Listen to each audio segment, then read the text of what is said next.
안녕하세요. 저는 30대 직장인입니다.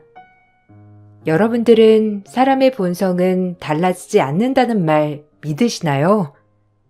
아무리 노력하고 숨기려고 해도 결국에는 본성은 숨길 수 없다는 말이 있죠.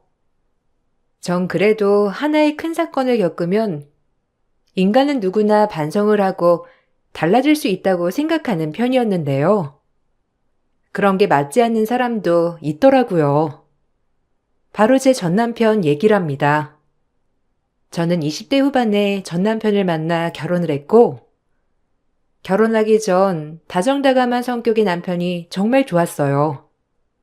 다만 홀 시어머니라는 점이 약간 신경이 쓰였는데, 그것도 결혼 전부터 심오한 남편이 나서서 전혀 신경 쓸 필요 없다고 해주셨고, 실제로도 연애하는 내내 혼자 자취하는 남편의 집을 한 번도 오시지 않으시고, 명절이나 생신 때도 친구분들과 같이 지내신다는 말을 듣고서는 정말 쿨한 시어머니구나 생각을 했었어요. 그렇게 저희는 행복한 결혼식을 올렸죠. 그런데 막상 결혼을 하고 보니 그렇게 쿨하던 시모는 어디 가고 하나하나 다 간섭을 하기 시작하셨어요. 남편과 저는 맞벌이였는데 가사는 무조건 여자가 해야 한다고도 하시고 아침밥은 차려주는지 생활비는 어떻게 쓰는지 남편과 아이 갖는 노력은 하고 있는지 정말 집안의 모든 일들을 시모가 컨트롤하기 바라셨죠. 왜 이렇게 전화를 안 받아? 너는 사람이 전화를 하면 째깍째깍 받아야 하는 거 아니야? 너 일하면서도 이렇게 제대로 일을 못하니? 참, 어쨌든 간에 오늘 아침은 뭘 해서 먹었어? 지난번처럼 저녁에 먹었던 거 또 아침에 데워서 먹은 거 아니지? 그렇게 음식 놔뒀다가 먹으면 맛없다고 했잖아. 밥 먹을 때마다 해야 맛있게 먹을 수 있다는 거 모르니? 아침은 꼭 챙겨 먹어야 하니까 네가 좀 부지런하게 일찍 일어나서 챙겨라. 어머님, 저 일하고 있어서 통화 길게 못해요. 그리고 아침은 저희가 알아서 챙겨 먹을 테니 걱정 안 하셔도 되고요. 그리고 남편 아침도 잘 안 먹어서 이제는 그냥 안 챙기려고 하고 있어요. 결혼 전에는 아침 한 번도 안 먹었다고 하는데 갑자기 먹으려고 하니까 속도 안 좋고 출근하면서 자꾸 배가 아파서 싫대요. 그게 안 챙겨 먹어 버릇하니까 그런 거지. 먹다 보면 다 괜찮아. 그리고 시어머니가 전화를 했으면 통화 시간은 네가 만들어야지. 그게 무슨 말버릇이니? 이번에 주말에 집에 좀 와서 반찬이랑 이것저것 가지고 가. 너희 보니까 매번 반찬 부실하게 해서 먹는 것 같더니만. 내가 그래도 시간 내서 너희 먹을 반찬 다 만들어놨으니 와서 가지고 가. 주말에 저 근무해야 해서 남편 보낼게요. 남편 금요일부터 쉰다고 하더라고요. 이참에 주말에 아들이랑 같이 오붓하게 시간 좀 보내세요. 어머님, 저는 시간이 없어서 못 갈 것 같아요. 아니, 결혼한 아들이 혼자 집에 오는 게 말이나 되니? 그러면 다른 사람들한테 말 나오고 안 좋은 거야. 며느리가 같이 와야지. 그럼 됐고, 내가 주말에 가져다 줄 테니까 근무 끝나면 어디 새지 말고 바로 집에 오렴. 안 그래도 너한테 집안일 어떻게 하는지 말해주려고 했는데 차라리 내가 가서 알려주는 게 나을 것 같구나. 알았지? 저번처럼 일 끝나고 친구들 만나지 말고.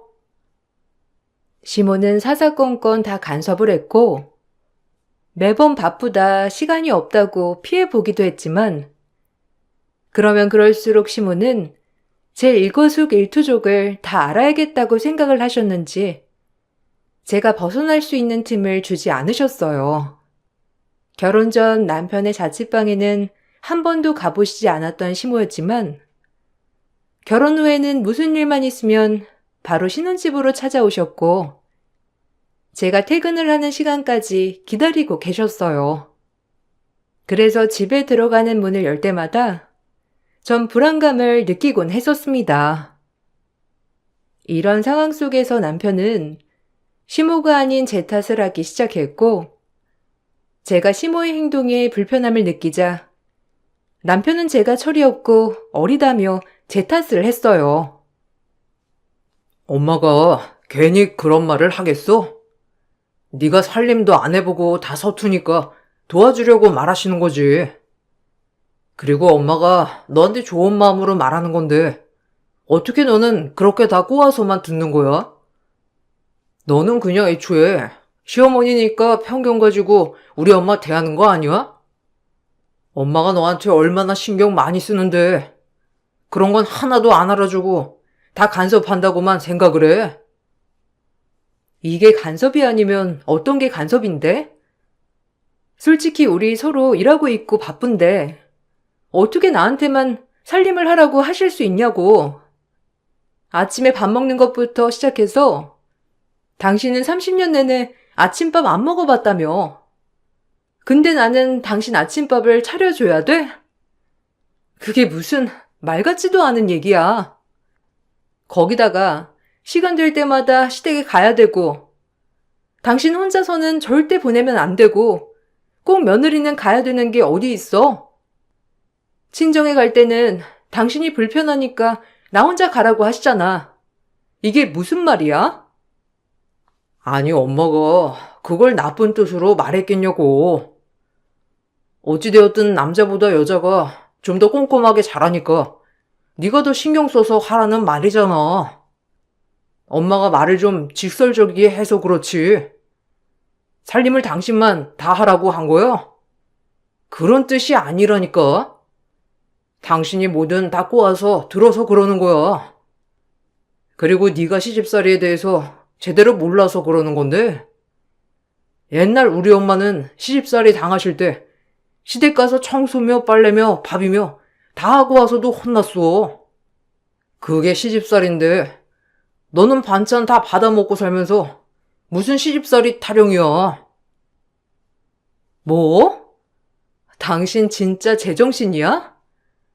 어머님은 더군다나 가정주부셨고, 아버님 돌아가시기 전까지 일 안 하셨잖아.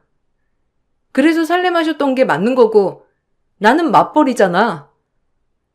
거기다가 그때랑 지금이랑 시대가 다른데, 어떻게 그런 말을 아무렇지도 않게 해?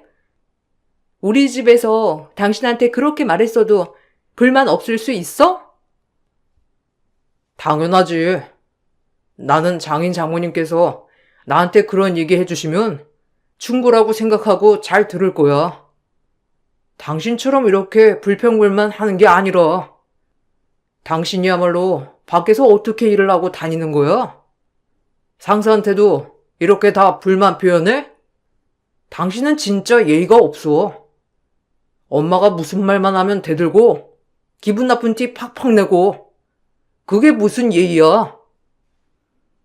연애할 때 알고 있었던 사람이 어디 갔나 싶을 정도로 남편과 시모는 전혀 다른 사람이 되어 있었어요. 불과 결혼 6개월 차 만에 전 남편과 살아야 하나 말아야 하나 고민해야 하는 지경까지 이르게 되었죠. 그러던 중 또 다른 사건이 발생했어요. 저희는 생활비를 한 통장에 모아서 사용하고 있었는데 어느 날부터인가 생활비 통장에 입금되는 돈이 남편 월급의 반도 안 되더라고요. 처음에는 남편이 결혼 준비하면서 이래저래 쓰는 돈이 많았다면서 말을 하기에 그런가 보다 하고 넘어갔었는데 몇 달을 계속 반도 안 넣는 걸 보고서는 다른 이유가 있을 것 같다 생각이 들었어요. 아, 엄마한테 월급 반 보내드리고 있는데? 나 원래 그렇게 보냈던 거 당신도 알잖아. 결혼 전에 엄마한테 원래 월급 다 맡겼었고, 결혼하고서는 그래도 반만 드린다고 말했어. 처음에는 엄마가 절대 안 된다고 월급 다 관리해주겠다고 하셨는데, 그래도 당신이랑 결혼도 했으니까 이제는 그러면 안 될 것 같아서 앞으로는 반만 드린다고 말했어. 잘했지? 그게 무슨 소리야? 월급을 왜 반을 어머님한테 드린다는 거야? 그리고 당신 월급 아버님 간병할 때 월급 다 쓰는 바람에 모은 돈 없다고 했잖아. 그게 아니라 어머님한테 다 드린 거였어? 그럼 어머님이 모아두신 돈이 있는 거야? 우리 결혼할 때 당신 돈 없다고 해서 내가 모은 돈으로 겨우 결혼 진행했고 집도 못 구해서 내가 살던 전셋집에 들어온 거잖아. 어머님한테 당신 월급 다 보내드리고 있었던 거야? 내가 말 안 했었나? 아빠 간병비야 보험에서 다 나와서 문제 없었는데? 월급은 애초부터 엄마가 관리했었고, 그리고 나 키워준 값도 있는데 어떻게 결혼한다고 홀랑 그걸 다 달라고 해. 그건 좀 양심 없지. 그리고 당신도 친정에 용돈 보내드리면서 왜 나한테만 잘못 있다고 말하는데? 그럴 거면 당신도 용돈 보내드리면 안 되지. 이거 가지고 뭐라고 하는 건 좀 너무하다. 지금 그게 말이라고 해? 나는 매달 보내드리는 것도 아니고 생신이며 명절에만 20에서 30만 원씩 보내드리는 건데 그렇게 따지면 나도 결혼하기 전에 모아둔 돈 나 키워준 값이라고 우리 부모님한테 드리고 와도 괜찮다는 거야? 그럼 나 지금 모은 돈 부모님한테 드릴게. 그래야 맞는 거지. 월급 절반이나 어머님한테 보내드리면 우리는 어떻게 생활을 하라는 거야? 당신도 돈 벌잖아. 그리고 지금 모은 돈을 드리는 게 무슨 의미가 있어? 부부가 됐으니 이제 그 돈도 같이 쓰는 거지. 너는 왜 갑자기 돈 타령이야? 너 그렇게 계산적인 사람이었어? 우리 엄마는 혼자잖아. 너희 부모님은 다 계시고, 우리 엄마는 쓸쓸하게 혼자 생활하시는데 좀 더 챙겨드릴 수도 있는 거지. 사람 찔찔하게 그러네. 전혀 이해가 되지 않는 일을 가지고 따져 물으면 남편은 오히려 제가 이상하다며 말을 했어요. 더 이상 심없게 생활비를 이체해드리지 말라고 하니 자기는 절대로 그렇게 말 못하겠다면서 정 원하면 제가 말을 하라고 하더라고요. 그러던 와중에 시모께서 어떻게 하셨는지 저에게 전화를 하시고서는 화를 내셨어요. 전 생활비를 드리지 말라고 했던 말 때문에 그런 줄 알았는데 그게 아니더라고요. 너 아들이랑 얼마 전에 다퉜니? 전화해보니까 너랑 다퉜다고 주말에 못 가겠다고 하더라. 물어보니 나한테 보내는 생활비 때문에 그런 거 같던데. 아무리 그래도 남편이 벌어오는 돈 네가 이래라 저래라 하는 건 좀 아니지 않니? 너도 네 돈 어찌되었든 네 마음대로 쓸 거 아니야. 그러면서 왜 남편 돈은 그렇게 쥐잡듯이 잡는 거니? 그리고 들어보니까 결혼 전에 모아둔 돈도 있었다고 하던데 그걸 왜 네 부모님한테 보내? 이제는 네 남편이랑 공동재산인 거 모르니? 네? 어머님, 애초에 그 돈은 제가 미혼일 때 모아둔 돈이고요. 남편은 거기에 단 1원도 보태준 적이 없어요. 그리고 어머님도 남편이 결혼 전까지 계속 돈 보내드렸다면서요. 월급 다 관리하시고 모아두시기도 하셨다는데 남편이 그거 안 받고 그냥 결혼한 거라고 해서 저도 그럼 저희 부모님한테 다 드리겠다고 말 나온 거예요. 아니 그러니까 그걸 왜 네 부모님한테 드리냐고 내 말은. 이제는 너희는 부부니까 그 돈 부부가 같이 관리해야지. 네가 홀랑 다 부모님 드린다고 하면 그게 맞는 거라고 생각하니? 그거 너 법적으로도 안 되는 거야. 결혼하면 뭐든 다 공동으로 관리하는 거 몰라? 하여튼 헛똑똑이야, 헛똑똑이. 어찌되었든 나는 우리 아들한테 키워준 값으로 돈 받는 거니까 네가 이래라 저래라 할 일은 아니야. 어머님, 근데요. 용돈 챙겨주는 건 저도 크게 뭐라고 하고 싶진 않은데, 월급 절반을 다 주는 건 좀 너무하다고 생각해요. 저희도 생활해야 하고, 어느 정도 모아야 다음에 이사를 가던지 하죠. 지금 이 상황에서는 매달 그냥 생활하는 것밖에 안 되고, 다음에는 이사도 못 갈 수도 있어서 그래요. 죄송하지만 보내드리는 용돈은 조금 줄여야 할 것 같아요. 너는 맞벌이 한다고 그렇게 말하면서 무슨 돈이 모자라? 너도 돈 벌잖아. 그 돈으로 생활하고 모으는 것도 안 되니? 겨우 성인 2명이 지내는데 얼마나 큰 돈이 필요하다고? 우리 아들이야. 뭐 이것저것 사는 타입은 아니라서 괜찮지만 네가 사치하는 건 아니고 우리 아들 돈이 합쳐지든 안 합쳐지든 있는 돈에서 아껴서 쓸 생각을 해야지. 아무튼 생활비 못 줄이니까 그렇게 알아. 전 시모 남편과 대화를 하면서 이런 게 내로남불이구나 생각을 했어요. 자신들이 하는 건 다 맞는 일이고 제가 하는 건 다 잘못된 일이라고 했죠. 점점 결혼 생활에 대한 회의감이 느껴질 때쯤 시모의 시집살이는 날이 갈수록 더 심해졌어요. 남편은 중간 역할을 전혀 하지 못했고 오히려 시모 편에 서서 저를 더 괴롭게 했죠. 결혼한 지 1년도 되지 않은 시점이라 주변 누구에게도 제대로 털어놓지도 못했어요. 어느 날은 제가 3교대를 하면서 오후에 출근을 해 근무를 하고 있었어요. 하루 종일 바쁘게 일하다 저녁이 돼서 전화를 확인해 보니 시모가 수십 통의 전화를 했더라고요. 깜짝 놀라서 전화해 보니 시모는 정말 어처구니 없는 말을 했어요. 너, 네 남편 굶겨서 저 세상 보낼 생각이야? 어떻게 아내인 사람이 남편 밥 하나를 못 챙겨줘? 내가 그렇게 말을 했으면 정신 똑바로 차리고 살아야지. 남편 밥 하나 못 챙겨주는 게 말이나 된다고 생각하니?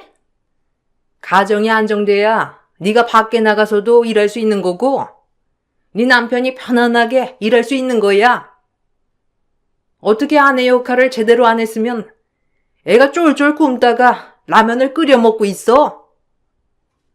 네? 어머님, 저 오후에 근무 나왔어요.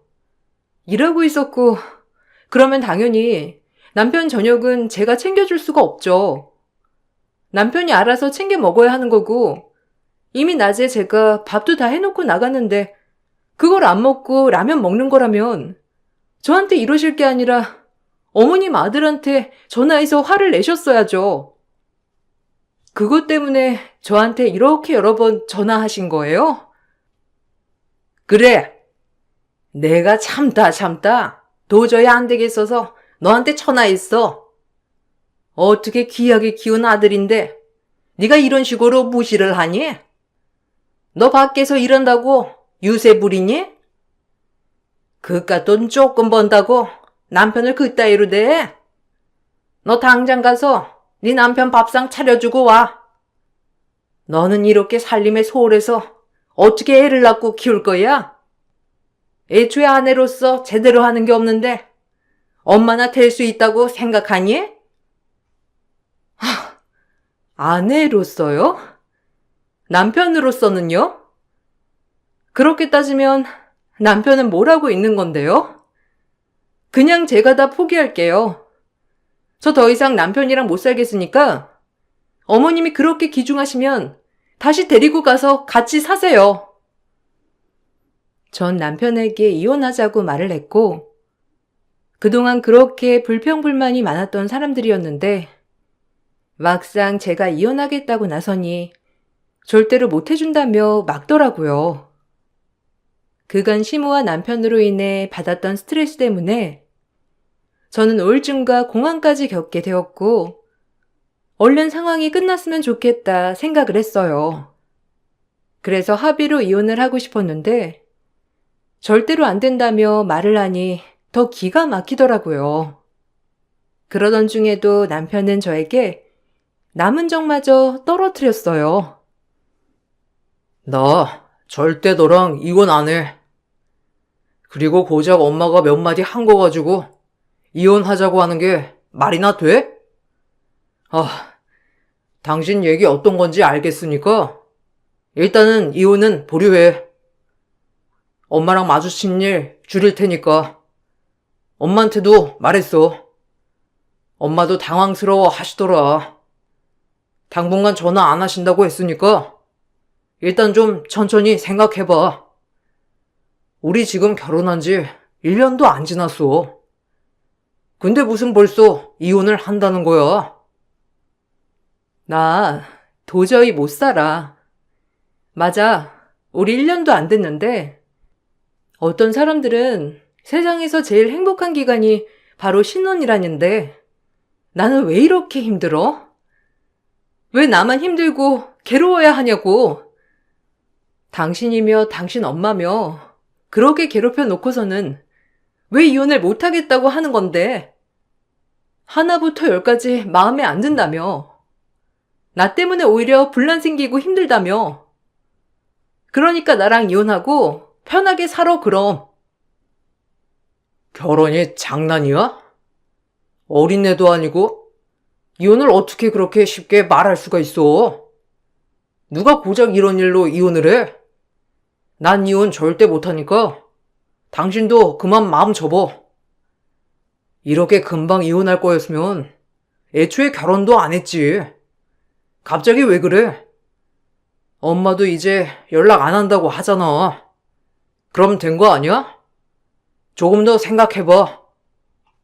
이렇게 이혼한다고 하면 주변에서 뭐라고 하겠어?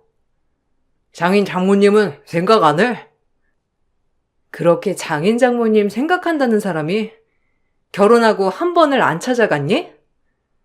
그냥 좀 나 그만 괴롭히고 이혼하자. 당신이 이혼 안 한다고 하면 나 소송할 거야.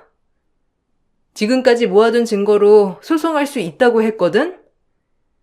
근데 당신이랑 빨리 끝내고 싶어서 합의하자고 하는 거니까 그만 나 좀 괴롭히고 좀 놔줘. 소송? 참, 뭘 잘했다고 소송을 해? 당신 우울증이랑 공황 있는 건? 그것 때문에 내가 심리적으로 힘들었던 건 소송될 거라고 생각 안 하나 보지?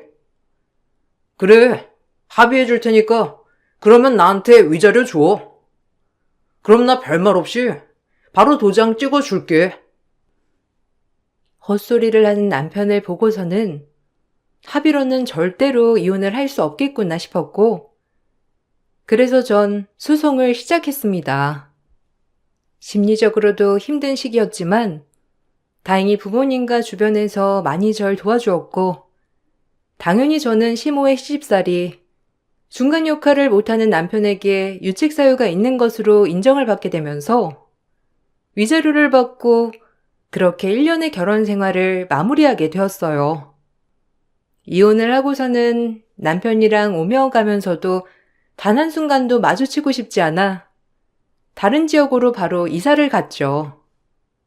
이사를 가기 전까지도 남편은 집을 종종 찾아왔고 경찰을 불렀던 적도 여러 번이었어요. 이사를 가고 나니 남편은 주기적으로 연락을 해왔는데 남편 번호를 차단하니까 전혀 모르는 번호로도 연락을 해 오더라고요. 야, 잘 사냐? 나랑 헤어지고 어떻게 잘 살고 있어? 고작 1년 살아놓고서는 무슨 뭐가 그렇게 힘들다고 이혼 소송까지 하고. 참나. 그래도 내가 무섭긴 무서운가 보지? 바로 이사한 거 보니까. 왜 내 전화는 안 받냐? 내가 뭐 전화해가지고 욕을 해 뭐를 해? 그냥 서로 부부였던 사이끼리 편하게 만나고 그러자고 하는 거지. 내가 당신이랑 왜 만나니? 그리고 전화 좀 하지 마. 당신 번호 차단했으니까 모르는 번호로 자꾸 전화도 하지 말고 내가 당신이 무서워서 피했겠니? 이렇게 목소리 듣는 것도 소름 끼치니까 제발 좀 전화하지 마. 우리 이제 끝난 사이고 남보다도 못한 사이야. 한때 부부라고 해서 친하게 지내야 하니? 당신이랑은 눈 감을 때까지 편해질 일 없어. 와, 그래도 너무하네. 1년을 살 부대끼면서 살았는데 그렇게 냉정하게 말해야 되겠어? 아, 나 진짜 많이 반성했어. 엄마도 미안하대. 내가 정말 잘할 테니까 한 번만 나 만나주면 안 돼? 그냥 한 번만 만나주기만 하면 돼. 내가 다시 결혼하자고 하는 게 아니라 그냥 다시 만나서 연애라도 시작해보자. 우리 연애할 때는 정말 행복했잖아. 생각해보니까 연애할 때 그렇게 다정다감했던 사람인데 당신 진짜 소름 끼친다. 어떻게 3년을 연애하는 동안 소름 끼치게 연기를 잘했니? 결혼하고 나서 180도 달라지길래 난 딴 사람이랑 한 줄 알았잖아. 연애할 때 행복했다고 생각했는데 당신이 그렇게 말하니까 소름 끼쳐서 다시는 못 만나겠네. 제발 좀 연락하지 말아줘. 남편은 제가 연락을 받지 않자 문자로 압박도 했다가 애걸복걸 했다가 전화를 폭탄처럼 하기도 했어요. 도저히 안 되겠어서 전 결국 10년 넘게 써왔던 제 번호를 바꿨습니다. 그 이후로는 남편의 소식이 끊기게 되었고 그렇게 3년의 시간이 더 흐르면서 저도 그때의 아픔에서 벗어나 편안하게 생활하고 있었어요. 제 기억 속에서도 어느덧 서서히 지워지고 있을 때쯤 얼마 전 사건이 하나 발생하게 되었어요. 산부인과 대기실에서 봉지커피를 타먹고 있었는데 재혼한 전 남편과 딱 마주치게 되었죠. 이야, 넌 어딜 가나 빈티 장렬이구나. 여전히 꼬질꼬질하고 촌스러운 게 달라진 게 하나 없네. 보아하니 아직도 혼자인 것 같은데. 왜? 이혼했다고 하니까 다들 널 안 만나주디? 하긴 나니까 너랑 살았지. 너 같은 애랑 누가 같이 살아? 너 땅을 치고 후회해도 소용없어. 나 결혼했거든. 근데 넌 여긴 뭐하고 있냐? 이사 갔다고 하더니만 이 지역에서 사냐? 뭔 상관이야. 여기 건물에서 근무하다가 진료 보러 온 거니까 상관하지 마. 네가 결혼을 하든지 말든지 상관없거든? 너랑 말 섞고 싶지 않으니까 제발 아는 척하지 말아줄래? 그리고 내가 결혼을 하든지 혼자든지 아니든지 네가 뭔 상관이야. 너야말로 너 같은 애랑 사는 사람이 있다는 게 참 신기하네. 네 와이프는 네 정체 알고서 만난다니? 아니면 그때처럼 소름 끼치게 다 숨기고서 결혼한 거야? 뭐? 이게 봐주니까 못하는 말이 없어. 야, 네가 잘나면 뭘 얼마나 잘났다고 그렇게 당당해? 내가 뭘 숨겼다고? 너처럼 사회성 없는 애가 결혼하니까 하나부터 열까지 다 불만인 거야. 너 지금 여기 건물에 근무한다고 했지? 내가 여기 사람들한테 네가 어떤 애인지 다 까발려 줄까? 전 남편은 저에게 눈을 부라리며 화를 내기 시작했어요. 그런데 그 순간 누군가가 남편 놈의 뺨을 사정없이 올려 붙였습니다. 저는 깜짝 놀라서 쳐다보니 어디서 많이 본 사람이더라고요.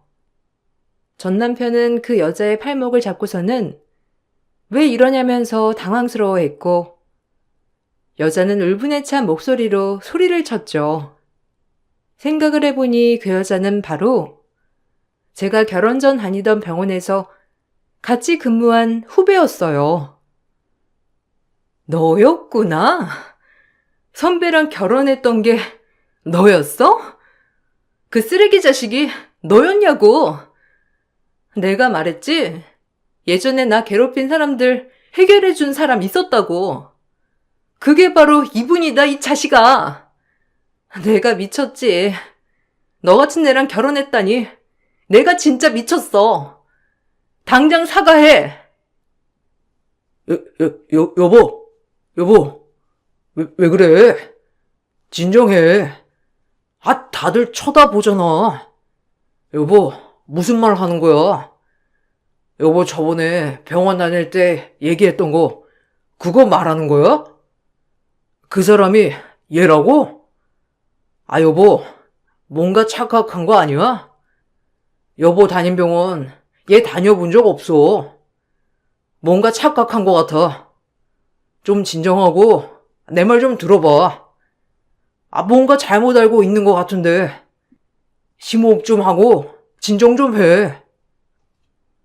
진정? 내가 지금 진정하게 생겼니?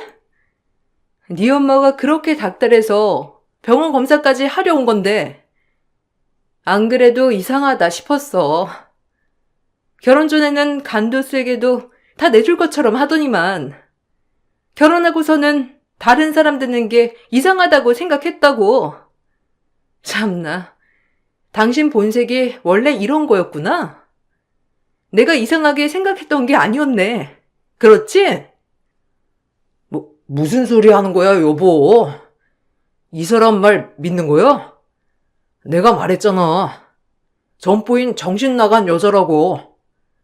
우울증이다 보다 정신병까지 있어서 내가 정말 힘들었다고. 엄마랑 나랑 시달리다가 겨우겨우 이혼한 거라 했잖아. 저 사람 정신이 이상한 여자야. 저 사람 말 믿지 마. 그때는 그렇게 좋은 사람이라 생각할 수도 있지만 진짜 제정신이 아닌 여자라니까. 전 남편의 새 부인은 제가 전에 다녔던 병원에서 선배 간호사들에게 태움을 당하고 있던 후배였어요. 그때 저 역시 졸업 후 취업했던 곳이어서 다닌 지 1년밖에 되지 않았던 곳이었죠. 그래서 바로 나서주진 못했지만 틈틈이 증거를 수집해서 병원에 자료를 다 뿌리고 퇴사를 했던 기억이 있었어요. 그 후로 들어보니 주동자였던 간호사들도 다 그만두고 후배도 직장을 그만둬서 다른 일을 하고 있다는 소식까진 들었는데 바로 그 후배가 전 남편의 새 부인이었던 거죠. 참 기가 막힌 인연이 이렇게도 있구나 싶었는데 알고 보니 후배도 결혼하기 전에는 다정다감했던 남편과 쿨한 시모가 결혼하고 나서 확 달라졌다고 하더라고요. 얼마 뒤 제가 다니던 직장을 찾아온 후배는 소름 끼치는 얘기를 해줬어요. 그때 언니가 직장 내 괴롭힘 증거 다 뿌린 덕분에 저 괴롭혔던 사람들 다 잘렸어요. 저도 어차피 일을 더 이상 하고 싶지 않아서 그만뒀지만 언니한테 내내 고맙다 말하고 싶었거든요. 나중에 정신 차리고 언니한테 연락드리려고 하니까 연락이 안 되더라고요. 얼마 전에 겨우 들었는데 결혼했다가 이혼했다고. 다들 이상한 놈한테 된통 걸렸다가 이혼했다면서 말해서 알았어요. 언니 이혼한 거. 근데 저희 남편일 줄이야 생각도 못했네요. 그러게, 나도 많이 놀랐어. 어떻게 여기 지역까지 오게 된 거야? 남편은 어떻게 만난 거고? 나야 뭐 이혼한 지 3년 지났으니까 이제는 관계없는 사람이긴 하지만 그때 들어보니까 뭔가 일이 있었던 것 같던데 맞아? 아, 네. 결혼 전에는 남편이고 시어머니고 시집살이 절대 없다고 하고 남편도 엄청 다정했거든요. 시어머니는 뭐 연애를 하든지 말든지 상관도 없으셨고요. 근데 이혼하면서 뭐 저한테는 전 부인이 사치를 많이 했다면서 그거 해결하느라 돈이 없다고 하길래 시어머니랑 남편 다 제 집에 들어와서 살게 됐는데 막상 결혼하고 나서 보니까 사람들이 전혀 딴판이었어요. 어머님은 임신 언제 하냐면서 닥달하고 저한테 무슨 문제 있는 거 아니냐고 하고 살림 하나하나 다 간섭하고 남편은 시어머니가 좋은 말 해주는데 무시하냐고 하고 그날도 하도 병원 좀 가보라고 해서 검사 받으러 간 거였거든요. 근데 딱 언니랑 남편 하는 말 듣고선 바로 정신 차렸죠 뭐. 이혼하려고요. 후배한테 듣고 보니 전 남편은 이번에도 결혼해 보려고 무진장 애를 썼던 모양이더라고요. 특히 시모는 이혼을 해서 두 번째는 더 조심하려고 연애할 때는 한 번도 만나지 않았고 결혼하고 나서도 6개월은 세상 좋은 시어머니 흉내를 냈다고 해요. 그러다가 슬슬 본색을 드러내고 있었는데 그게 바로 임신이었죠. 후배가 아무리 임신 시도를 해도 애가 생기지 않으니 시모는 후배 탓이라고 막말을 퍼붓기 시작하셨고 그날도 검사를 받으려고 산부인과에 오게 된 거였어요. 나중에 남편이 연락 와서 한 번만 도와달라고 하더라고요. 내가 다시는 너한테 연락 안 할 테니까 한 번만 도와줘. 나 이번에도 이혼하면 다음에는 결혼 못 할 것 같아서 그래. 그래도 잘 살아보려고 하는데 전 남편 불쌍하다고 생각 안 드냐? 한 번만 와이프한테 그냥 서로 안 맞아서 헤어졌던 거다 말이라도 해주면 안 돼? 얘가 어디서 뭘 들었는지 모르겠는데 갑자기 나한테 이혼하겠다고 당장 집에서 나가라고 하잖아. 우리 여기서 나가면 이제 갈 데도 없어. 그러게. 전에 살던 집은 어디다 두고 와이프 집에서 얹혀 사니? 그렇게 아들 망쳤느니 어쩌느니 하던 너네 엄마랑 합가하는 그 착한 와이프한테 왜 그랬어? 나랑 이혼한 것 때문에 또 이혼하는 게 아니라 네 엄마랑 너 때문에 이혼하는 거야. 사람이 한 번 잘못을 했으면 반성하고 뉘우칠 생각을 해야지. 어떻게 똑같은 잘못을 또 저지르고 있어? 머리가 돌머리야?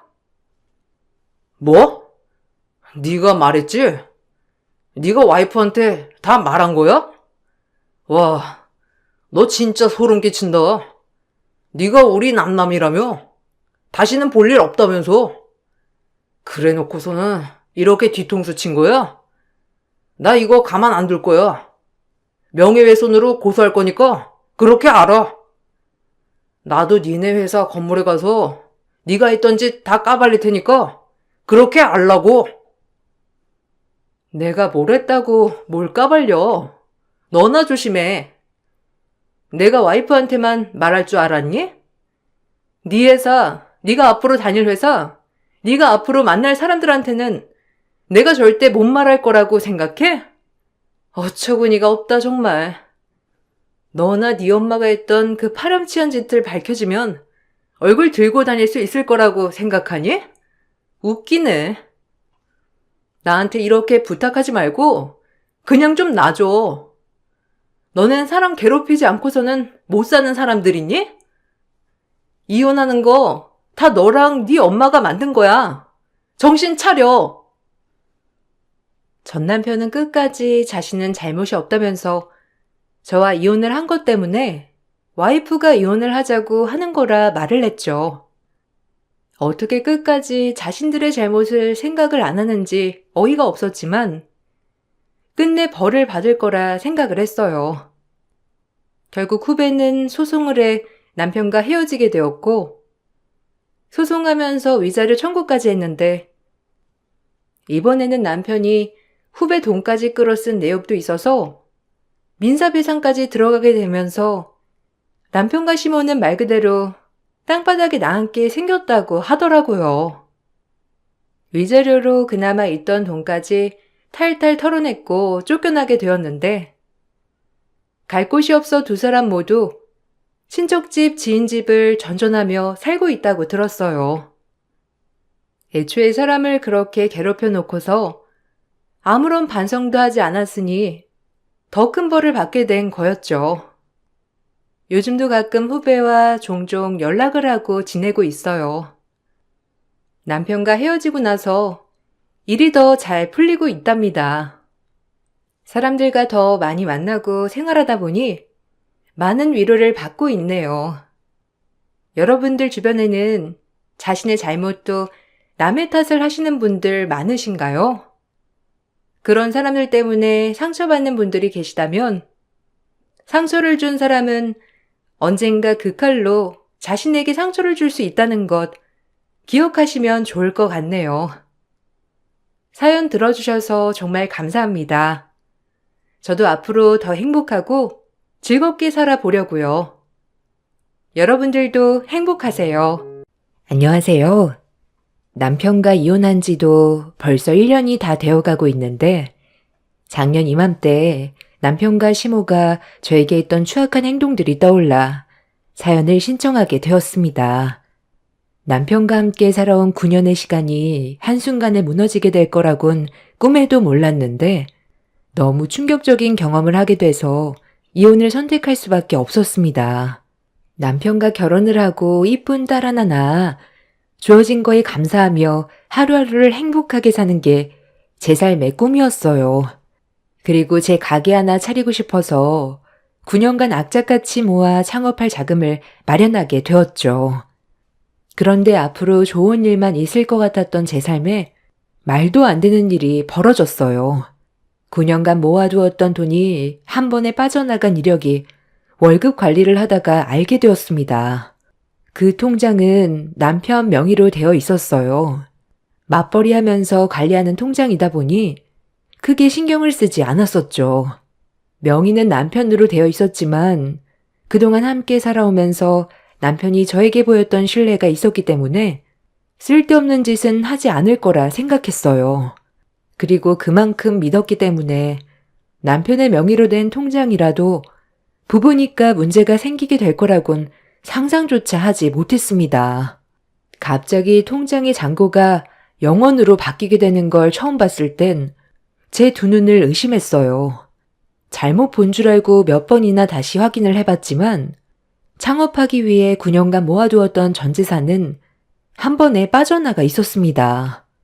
떨리는 손으로 남편한테 전화를 걸었는데 받지를 않더라고요. 전혀 예상하지 못했던 일이 벌어져 어떻게 해야 될지 몰라 안절부절 못하면서 남편한테 쉬지 않고 전화를 걸었어요.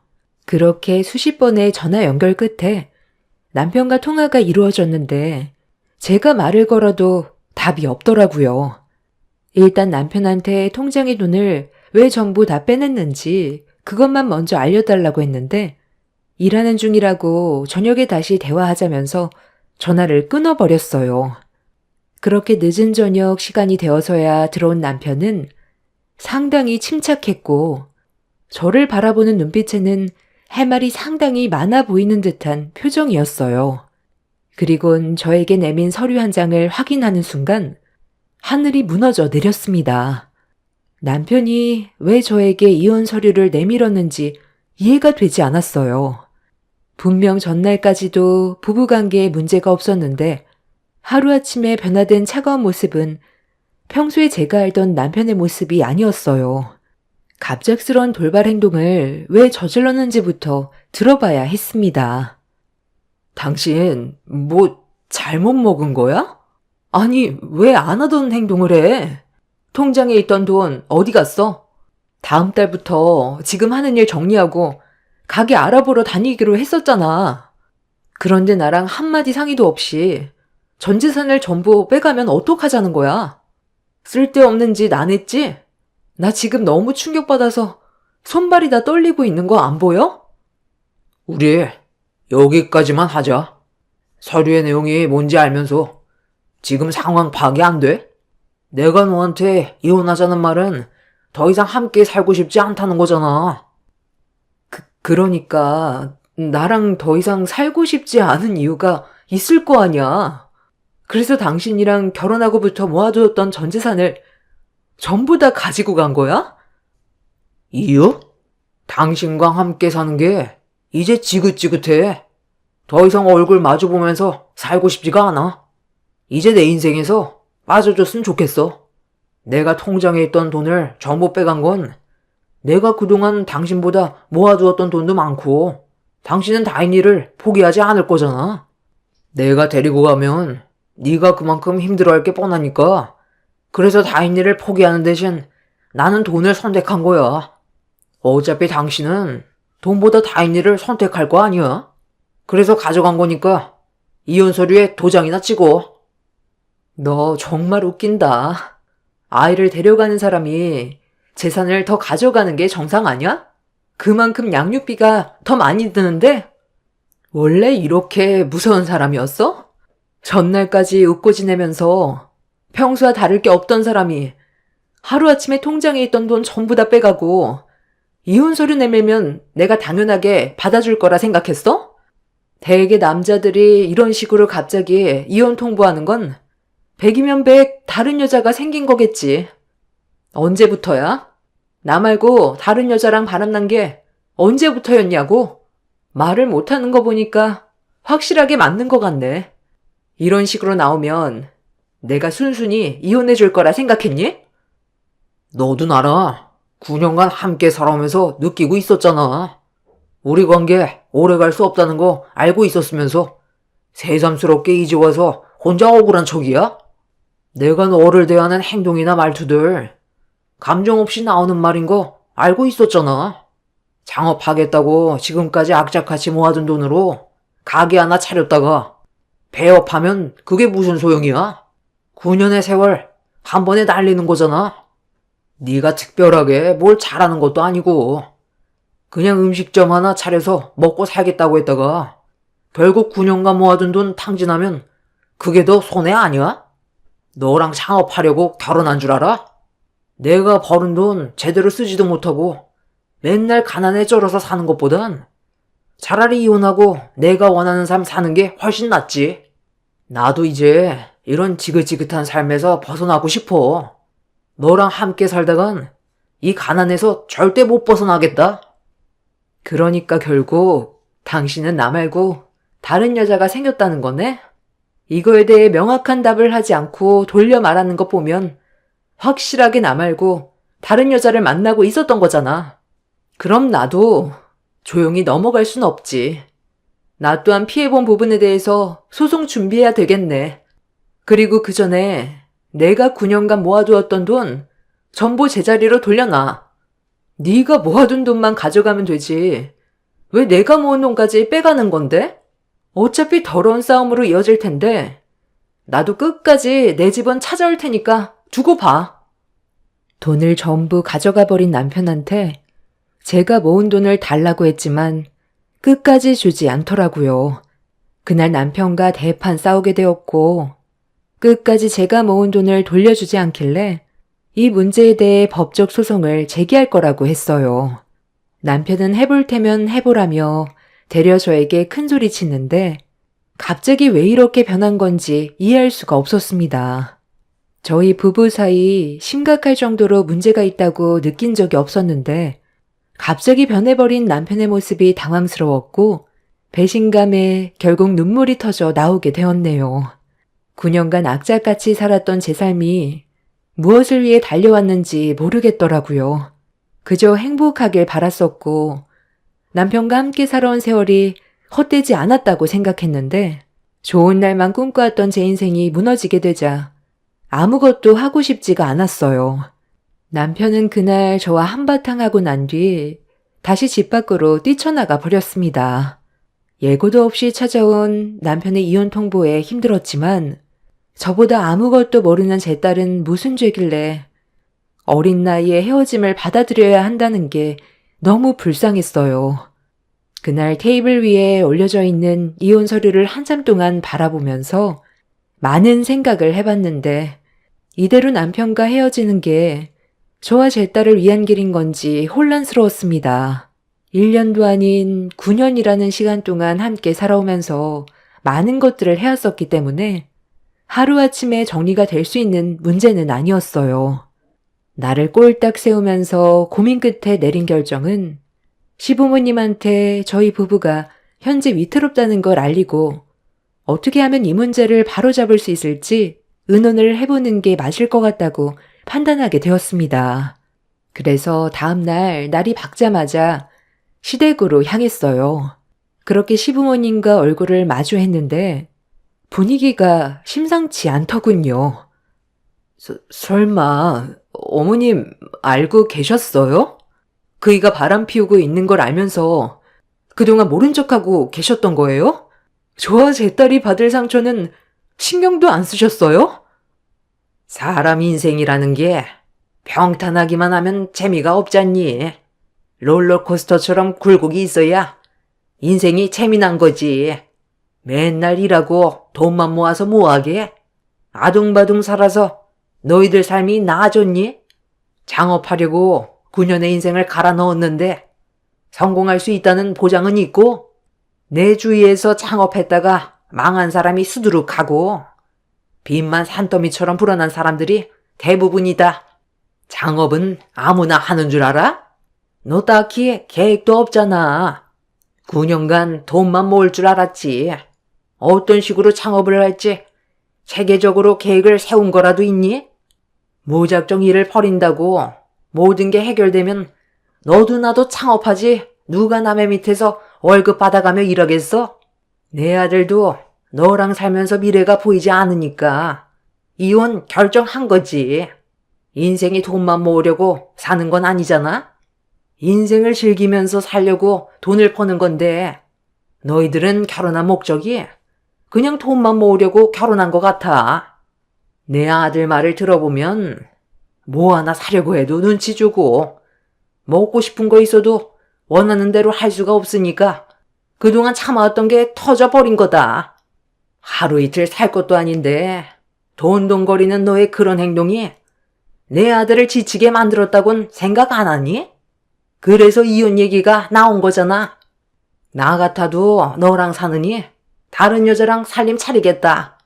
내 아들이 왜 이혼을 선택했겠어? 너보단 다른 여자랑 사는 게 더 나은 삶을 살아갈 수 있을 것 같으니까 그런 선택을 한 거 아니겠니? 사람이 융통성이 그렇게 없어서 앞으로 어떻게 살아갈래? 어차피 내 아들 마음 떠났고 나도 굳이 설득시키고 싶은 마음도 없으니까 말 나온 김에 그냥 갈라서라. 내 아들 더 이상 힘들게 하지 말라는 거야. 네가 하고 싶은 그 창업 이혼하고 혼자 하면 되겠네.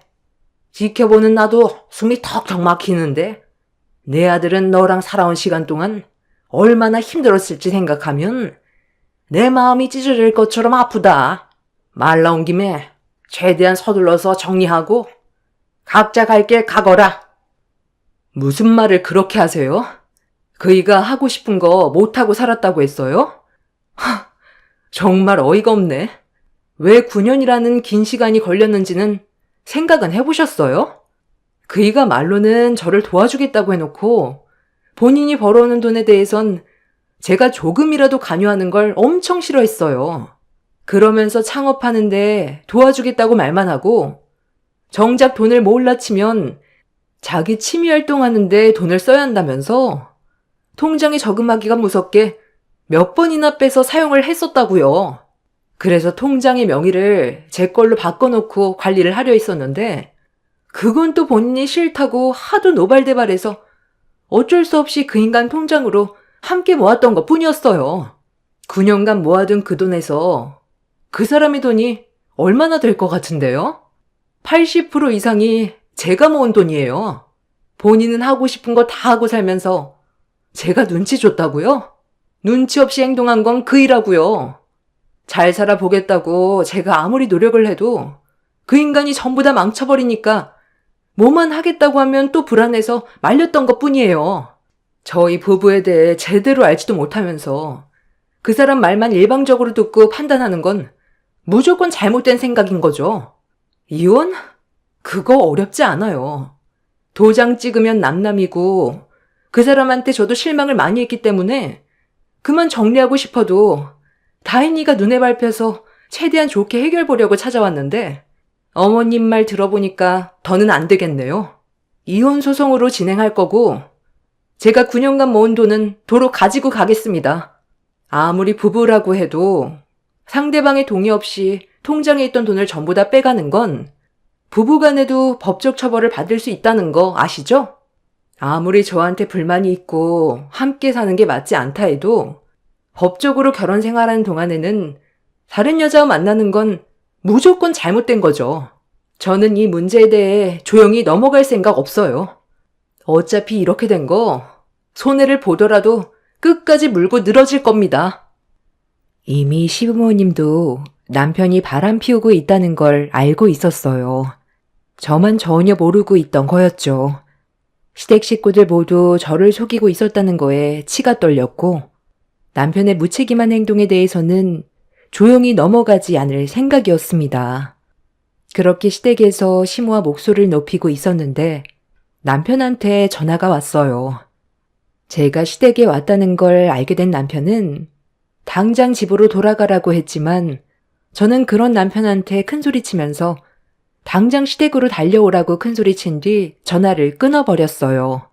감정의 분노는 점점 더 심해졌고 시모와 막말까지 주고받게 되면서 되돌릴 수 없을 정도로 서로에게 깊은 상처를 주고 있을 때 남편이 현관문을 강하게 열면서 들어왔어요. 그리곤 제 옷깃을 잡더니 당장 나가라고 소리를 지르길래 이미 통제력을 잃어버린 저는 시부모님이 보는 앞에서 남편의 양뺨에 사정없이 손을 2차례 올려버렸어요. 잠깐의 정적이 흘렀고 자기 얼굴에 손을 대서 기분이 더러웠는지 남편은 제 뺨에도 손을 올려버렸어요. 내가 잘못한 거야? 네가 나랑 한마디 상의도 없이 그 많은 돈을 전부 다 빼갔잖아. 당장 안 내놔? 그 돈을 왜 너 마음대로 하는 건데? 내 인생이 들어가 있는 돈이라고. 그 돈? 이제 없는데? 내가 지금 만나고 있는 사람한테 몽땅 줘버렸거든. 생산직에서 일하는 너와는 하늘과 땅 차이야. 나랑 만나는 사람이 의사거든. 너랑 이혼하고 나랑 새 출발하기로 이미 대화가 끝난 상태야. 치과를 개원하고 싶은데 돈이 많이 모자란다고 해서 그 돈 내가 몽땅 줘버렸어. 어차피 나랑 이혼하면 재산 분할해야 되는데 뭐하러 귀찮게 분할을 하고 그래? 그냥 너는 다인이 데리고 가면 된다고 했잖아. 너까지 게 창업한다고 해서 돈을 벌 수 있을 것 같냐? 머리가 좋아야 사업도 잘하지. 너처럼 생산직이나 다니는 사람들이 돈 좀 모았다고 창업했다가 쫄딱 망해서 결국 길거리에 주저앉는 거 다반사야. 나는 지금 만나는 그 사람한테 투자를 한 거고 미래를 약속받았어. 너와는 마인드 자체가 다른 사람이야. 이혼 소송을 가겠다고? 해볼 테면 한번 해봐. 네가 원하는 돈을 가져가겠다면 나는 다인이를 데리고 가겠다고 소송을 할 테니까 한번 갈 때까지 가보자고. 어차피 막장까지 가게 될 것도 생각하고 있었거든. 너 진짜 개쓰레기다. 어느 누가 너 같은 놈을 만나주겠어? 그녀는 눈깔이 삐었대? 네가 이용당하고 있다는 건 생각 안 해봤냐? 멍청하니까 두뇌 회전이 안 되는 것 같은데 어느 의사가 능력도 없는 거지 같은 너랑 결혼을 하겠냐? 그 여자는 병원을 개원하고 싶은데 돈이 없으니까 너랑 잠깐 만나주면서 살살 굴린 다음 돈만 뜯어낼 생각인 거 모르냐? 지나가는 빙충이도 그건 다 알겠다. 네가 뭘 안다고 그 사람에 대해서 함부로 판단하는 건데? 이미 그 사람과 나는 평생을 함께하기로 약속까지 했어. 너처럼 그런 저급한 생각을 가지고 있는 사람인 줄 알아? 그러니까 너는 항상 제자리인 거야. 평생 생산직에서 핸드폰 부품 조립이나 하면서 살아. 이제 제발 내 인생에서 빠져달라고. 남편의 충격적인 말에 분노가 끌어올랐어요.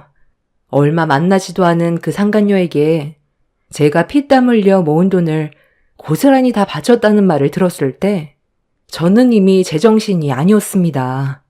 치과 의사라는 그 여자가 정신 나갔다고 능력도 없는 남편을 평생 데리고 살겠어요. 평범한 직장에 다니는 남편이 이미 저와 한번 결혼했고 애까지 있는 마당에 치과 의사인 여자가 많고 많은 남자들 중에 남편을 선택한 이유는 제가 봤을 때 이용해 먹기 딱 좋아 보여서 그런 것 같았습니다. 정말 한심했고 사기당하기 딱 좋은 그런 놈이었죠. 저는 그 자리에서 상간녀를 사기꾼으로 경찰서에 신고를 넣었습니다. 남편은 뭐 하는 짓이냐고 저에게 화를 냈지만 제 돈을 찾기 위해서는 이 방법밖에 없었어요. 그렇게 경찰들이 찾아와 남편이 저지른 행동에 대해 조사가 진행이 되었고 내연녀가 어디 치과에서 근무를 하고 있는지 알아낼 수 있었습니다. 그렇게 경찰들과 함께 치과로 찾아가게 되자 남편이 갑자기 저를 가로막아섰어요. 그냥 조용히 넘어가자고 했지만 제가 남편의 말을 들어줄 상황은 아니었습니다. 그 돈은 앞으로 저와 제 딸이 살아가기 위해서 정말 중요한 돈이었거든요. 그렇게 안내 데스크에서 상간녀의 이름을 대니 담당 치과 의사 한 명이 걸어 나왔어요. 두 모자와 경찰들을 보고 당황한 상간녀는 무슨 일 때문에 찾아왔냐고 물어보는 말에 저는 그 상간녀의 면전 앞으로 걸어가 남편이 건네준 돈을 다시 돌려달라며 무서운 눈빛으로 노려봤습니다. 그제야 사태 파악이 됐는지 기분 나쁜 미소를 띠면서 이미 그 돈은 개원비로 전부 써버렸다며 자기한테 돈이 없다고 고개를 돌려버리더군요. 그 모습에 분노한 저는 상간녀의 머리채를 잡아 사정없이 흔들어 버렸습니다. 경찰들이 저와 상간녀를 힘겹게 떨어뜨려 놓았지만 저희 가정을 풍비박산 내버린 상간녀를 절대로 용서하고 싶지 않아 계속해서 달려들려 했는데 남편과 시모가 저를 밀치더니 상간녀 앞으로 다가가 다친 곳은 없냐고 상간녀의 몸을 살피면서 저에게 막말을 퍼부었습니다. 너 제정신이야? 못 빼어먹었으니 저급한 행동부터 튀어나오는 것 봐라. 내가 최대한 좋게 해결 보자고 했지? 너랑 나랑은 이미 끝인데 왜 여기서 난리치냐고. 이미 개원비로 전부 다 썼다고 하잖아. 여긴 이 사람이 일하는 곳이야. 성격이 저리 더러우니까 내가 같이 살고 싶지가 않은 거야. 희정씨, 괜찮아요? 어디 다친 곳은 없어요? 여기로 저 여자를 데리고 오면 어떡해? 저 여자랑 관계 확실히 정리하고 나서 개원비 지원해 달라고 했잖아. 나한테 돈 줄 때 뭐라고 그랬어? 이혼했고 확실하게 정리 끝나고 나서 당신한테 들어온 돈이라면서. 그런데 그게 아니었던 거야? 저 여자가 경찰까지 동원해서 데려온 걸 보면 아직 정리가 안 된 거냐고.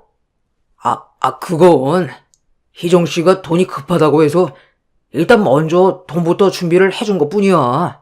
어차피 이혼하려고 서류 건넸었다니까. 최대한 빨리 정리하면 되잖아. 그게 지금 문제가 아니잖아. 당신이 여기로 저 여자를 데려오면서 내가 상간녀로 낙인이 찍혀버렸는데 지금 돈이 중요해? 이혼하고 확실하게 정리된 다음 일을 진행하면 내가 상간녀 취급도 받지 않을 텐데 네가 생각 없이 저지른 행동 때문에 내 주머니에서 위자료 나가면 네가 그것까지 책임질 거야?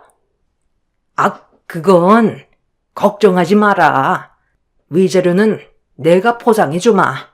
제가 갑자기 돌발 행동을 저질러서 일이 좀 커지기는 했는데 치과 개원 문제는 내가 차질없게 해결해 줄 테니까 너희들만 생각하면 된다. 우리 집안에 치과 의사가 들어온다는데 당연히 그 정도는 지원해 줘야지. 앞으로 더 많은 돈을 벌 수가 있잖니. 아주 놀고들 있네. 이미 어떤 사이인지 경찰들도 전부 파악한 것 같고 나는 이대로 너희들을 상대로 소송 진행할 거니까 법대로 가보자고. 개원하려고 준비하고 있는 그 치과가 잘 될 수 있을 것 같아?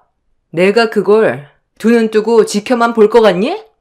네가 어디를 가던 그 치과는 무조건 망하게 만들 거야. 멍청해 모이고 이용해 먹기 딱 좋아 보여서 지금까지 가지고 놀아줬더니 네가 나랑 이루어진다고 생각했냐? 너한테 받은 돈 토해낼 테니까 당장 꺼져.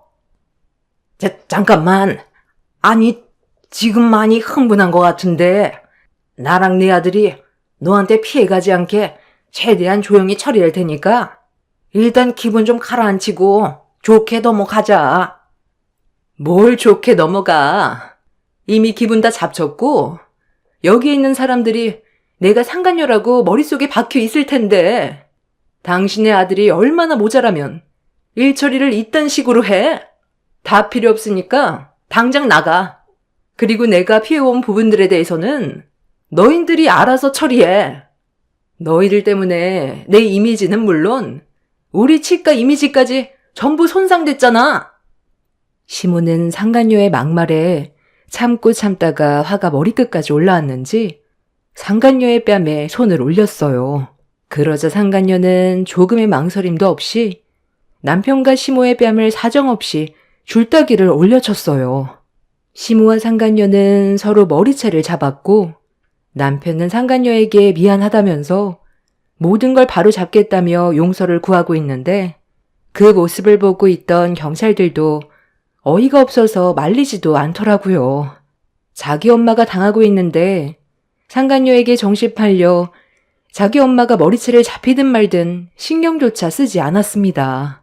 그렇게 한바탕 난리가 난 이후 결국 저는 남편을 상대로 법적 이혼 소송을 제기해 위자료를 받아낼 수 있었고 9년간 힘들게 모은 돈과 상간녀에게까지 위자료를 받아낼 수 있었네요.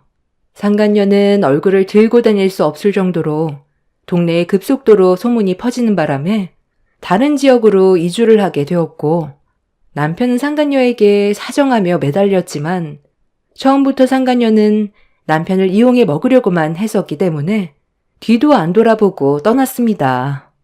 중간에 붕 떠버린 남편은 그제야 저에게 용서를 구하기 시작했어요. 이미 떠나가 버린 배 붙잡아봤자 소용없었고 두 모자가 다시 예전으로 돌아가자고 했지만 저에게 했던 행동들이 얼마나 추악했는지 온몸으로 느꼈기 때문에 어떠한 미련조차 남아있지 않았습니다. 잘난 것도 하나 없는 게 지금까지 살아준 것만도 감사해야 되는데 함께 살아가는 동안 속으로 저를 어떻게 생각했는지 모든 걸 알아버렸기 때문에 조금의 감정도 흔들리지 않았네요. 그렇게 남편과 이혼을 한 지 벌써 1년이 다 되어가고 있습니다.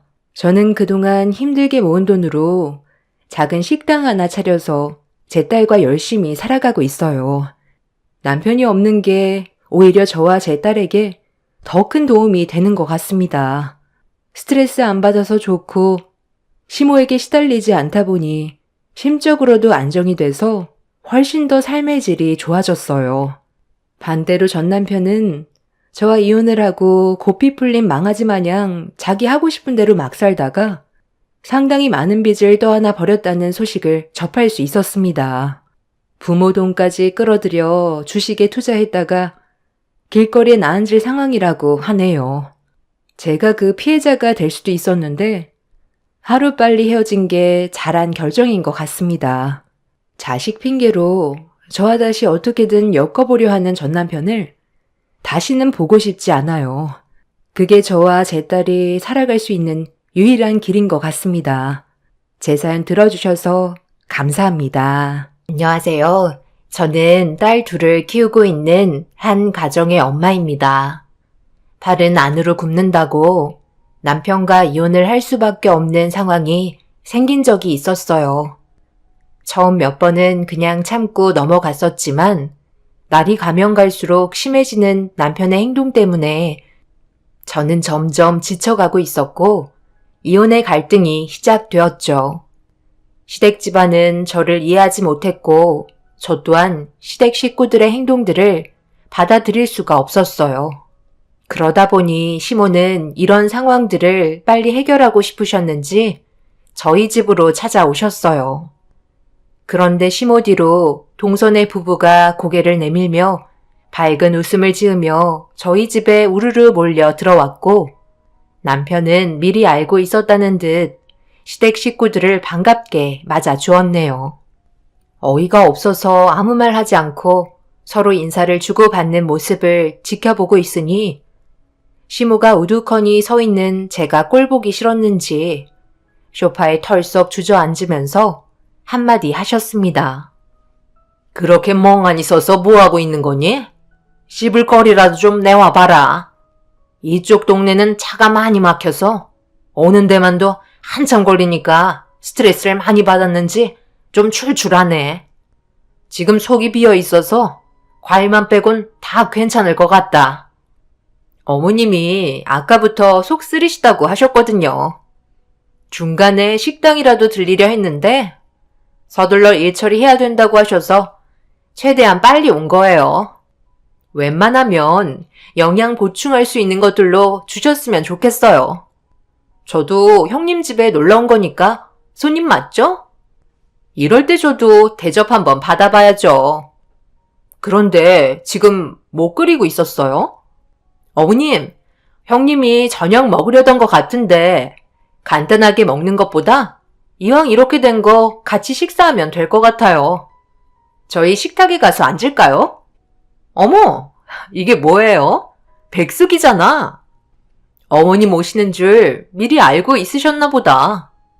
딱 저희 인원수에 맞춰서 닭도 3마리나 준비하셨네. 어머님, 빨리 와서 앉으세요. 그래? 너 우리 온다는 거 알고 있었냐? 네가 불편해할까봐 내 아들한테만 얘기했었는데 옆에서 듣고 있었구나? 지금 못들 하시는 거죠? 연락도 없이 찾아오셔서는 남의 집에 들어와 다 헤집어 놓으시고 당장 나가주세요. 그리고 동서 당장 국자 안 내려나? 어디서 지금 남의 음식에 함부로 손을 대는 거야? 내 딸들과 함께 먹으려고 준비한 걸 허락도 안 받고 먹겠다고? 요즘 동서가 계속해서 개념 없는 짓을 하더니만 이제는 아예 간이 배 밖으로 나왔구나? 어머님 믿고 설치다가 뼈도 못 추린다. 당신 말이 좀 심하다고 생각되지 않아? 우리가 남도 아닌데 너무 매몰차게 행동하는 거 아니야? 오늘은 그냥 기분 좋게 넘어가자고. 내가 기분 좋게 넘어갈 수가 있을 것 같아? 무슨 이유 때문에 여기까지 왔는지 뻔히 알고 있는데 좋게 행동할 수가 있겠냐고. 시댁 식구들은 제가 조용히 넘어갈 거라고 생각하고 있었는지 대놓고 기분 나쁘다는 반응을 보이자 분위기는 순식간에 가라앉았고 동서는 인상 쓰고 있는 저를 보곤 들고 있던 국자를 싱크대에 내동댕이 치며 거실 소파로 돌아가 앉았습니다. 시모는 이런 분위기 속에 음식을 먹는 건 포기해야겠다며 왜 찾아왔는지 본론으로 들어가셨고 저는 시모의 어이없는 말에 속이 끓고 있었네요. 이해할 수 없는 행동들은 저를 더 미치게 만들었고 그동안 쌓아왔던 모든 것들이 한순간에 무너지는 순간이었습니다.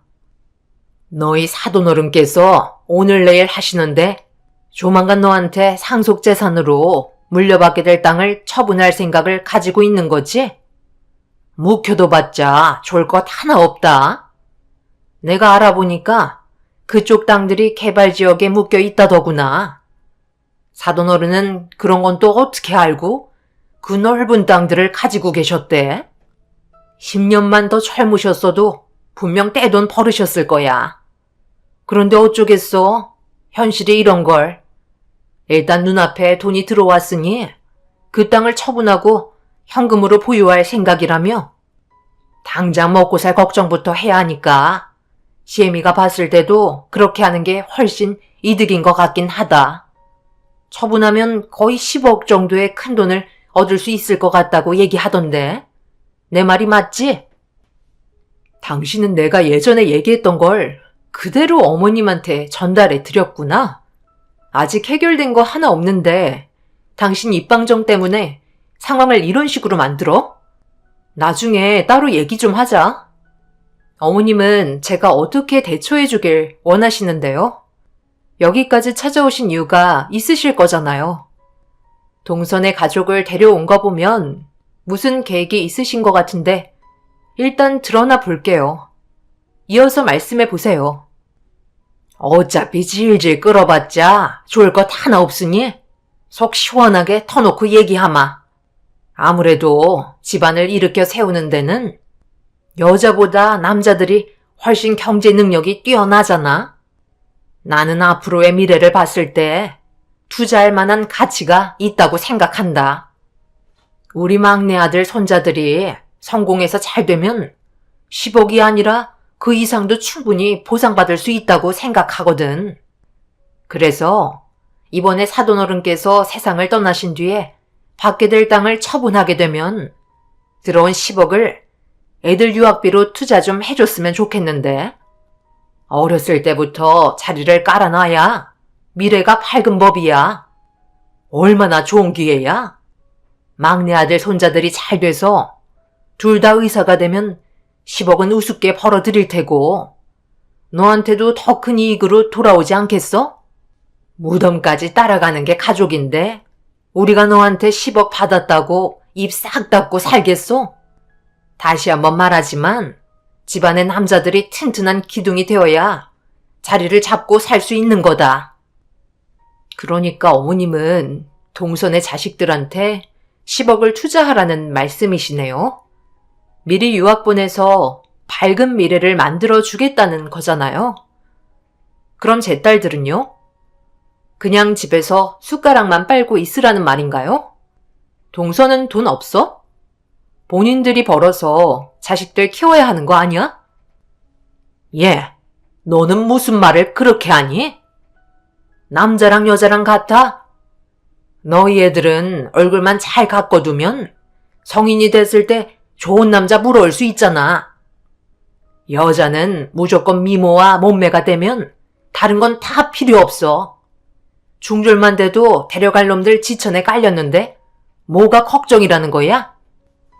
시모의 말에 어이가 없었고 동서내외는 옆에서 고개를 끄덕이며 자기 자식들의 미래 좀 밝혀달라며 손을 벌리고 있었습니다. 아빠가 세상을 떠나신 것도 아니고 살아계신 상태셨는데도 벌써부터 들어올 돈을 생각하고 자기들끼리 계획을 세웠다는 게 황당할 뿐이었어요. 내 기분은 모른 채 남편도 옆에서 동생네 좀 도와주라고 같이 거들어주고 있는데 모두들 저를 바라보고 있는 눈빛은 사심이 가득해 보였고 어떻게 해서든 저에게 들어올 재산을 갈취하려고 눈에 불을 켜고 있었습니다. 결국 화가 머리끝까지 올라와 더 이상 듣고 싶지 않다며 당장 나가라고 소리를 지르자 시모는 제가 번 돈도 아니고 공짜로 들어온 걸 혼자서 다 먹으려 한다면서 되려 더 큰 목소리로 반박하셨습니다.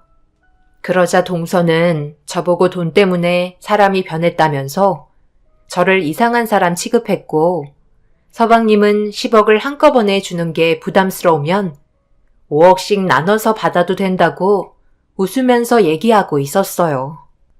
김칫국부터 마시는 시댁 식구들의 행동들은 이해할 수가 없었고 더는 듣고 싶지 않아 집 밖으로 전부 내쫓아 버렸습니다. 시모는 다른 생각하지 말고 무조건 가족만 신경 써야 한다며 나중에 다시 대화하길 원하셨고 더 이상 듣고 싶지 않던 저는 현관문을 세차게 닫은 뒤 딴짓을 하고 있는 남편에게 동네가 떠나갈 정도로 소리를 질러 버렸네요. 화가 머리끝까지 올라 흥분을 가라앉히지 못하고 있는 저를 피하려고 방으로 들어가려는 남편한테 더 이상 함께 사는 건 아닌 것 같다고 얘기했어요. 이게 나 혼자 좋자고 이러는 거야? 아까 우리 엄마가 하시는 얘기 못 들었어? 어떻게 당신 혼자만 생각하는 거야? 이게 나 혼자 생각하는 거라고? 누구 자식이 우선인지 몰라? 어떻게 동선의 자식들이 우선이라고 얘기할 수 있는 거지? 우리 애들은 유학 안 보내도 된다는 거야? 동서네가 자식들은 자기들이 알아서 해야 되는 거지. 그걸 왜 우리한테 손을 벌리려는 건데? 그리고 지금 우리 아빠가 세상을 떠나셨어? 어쩜 사람들이 그럴 수 있는 거야? 돈 앞에서는 본성이 드러난다고 하더니만 눈앞에 돈이 보이니 눈이 휙 하고 뒤집혔나 봐? 내가 당신한테 아빠가 상속해 주실 땅에 대해 의논을 했던 건 앞으로의 우리 삶을 좀 더 좋게 만들기 위해 얘기했던 것 뿐이야. 그런데 당신은 나와 전혀 다른 생각을 가지고 있었고, 그걸 식구들한테 전부 다 떠벌려서는 서로의 관계를 이런 식으로 만들었는데 이혼은 하기 싫다고? 그럼 애초부터 상황을 이렇게 만들지 말던가. 엄마 말이 틀린 건 아니잖아. 우리 애들은 솔직히 충돌만 나와도 얼굴만 이쁘고 몸매만 좋으면 장땡 아니야? 남자들이 능력 좋은 여자 별로 안 좋아해. 무조건 외적인 모습만 따진다고. 나도 당신 겉모습 보고 좋아했지. 능력 보고 결혼한 거 아니잖아. 남편과 더는 대화를 섞고 싶지 않았어요. 저를 외적인 모습만 보고 마음에 들어 했다는 한마디에 너무 큰 충격을 받았어요. 그동안 함께 살아오면서 자잘한 것들을 속썩인 적은 있었지만 이렇게까지 일을 크게 만든 적은 없었는데 돈 앞에서는 제가 알던 모습과는 전혀 다른 사람으로 변해가고 있었습니다. 결국 남편은 남편대로 저는 저대로 마음의 상처를 받아 각방 생활을 하면서 지내왔었어요. 그리고 돈 문제 때문에 부부싸움이 자주 일어나게 되자 애들한테도 좋은 영향을 주지 못했죠. 이런 생활이 지속적으로 반복이 되는 게 저를 더 지치게 만들었습니다. 시모는 돈 때문에 식구들과의 인연까지 끊으려 한다고 변한 건 시댁 식구들이 아닌 저라는 어이없는 말을 늘어놓으셨네요. 그렇게 안 좋은 분위기 속에 아빠는 결국 끝까지 버티시다가 대장암 말기로 세상을 떠나셨고 저에게 가족은 2딸밖에 남아있지 않았어요.